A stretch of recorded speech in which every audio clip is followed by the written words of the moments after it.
Satani yifuza abagore babe abapfakazi kandawa, tari bubatunge ndetse akifuza guhombya imitungo yacu n'inyungu twabigiramo.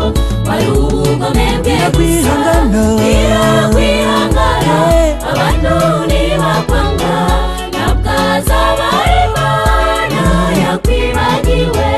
Nubwo baguhiga bifuza kuguhitana, nibaza kubona bazakorwa n'isuri. Kwihangana abantu nibakwanga, ntabwo azaba Imana yakwibagiwe.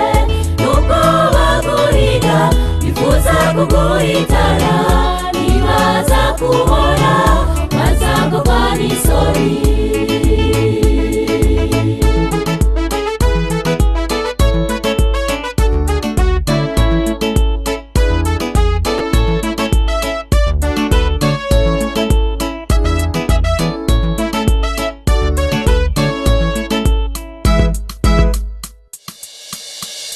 Bigerageza uhura nabyo nshuti, ubyihanganire niwageragezwa kuruta.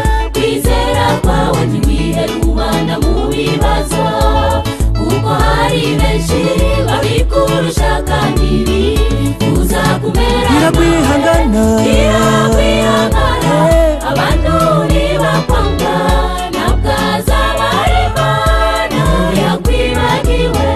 Nubwo baguhiga bifuza kuguhitana, nibaza kubona bazakorwa n'isuri. Kwihangana abantu nibakwanga, ntabwo azaba Imana yakwibagiwe. Nubwo baguhiga bifuza kuguhitana, nibaza kubona bazakorwa n'isuri.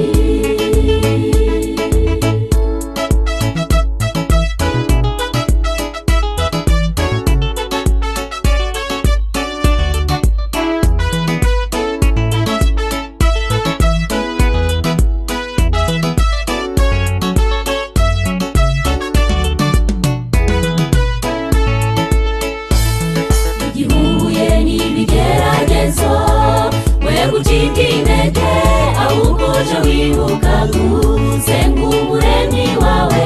Menya yuko hano vuba Yesu agiye kuza, tugasezera ku isi tukitahira.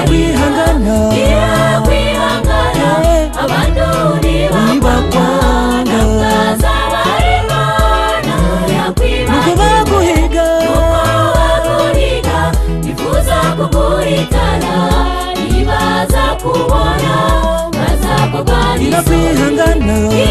Kwihangana abantu nibakwanga, ntabwo azaba Imana yakwibagiwe. Nubwo baguhiga bifuza kuguhitana, nibaza kubona bazakorwa n'isuri. Nubwo baguhiga bifuza kuguhitana, nibaza kubona bazakorwa n'isuri. Nubwo baguhiga bifuza kuguhitana, nibaza kubona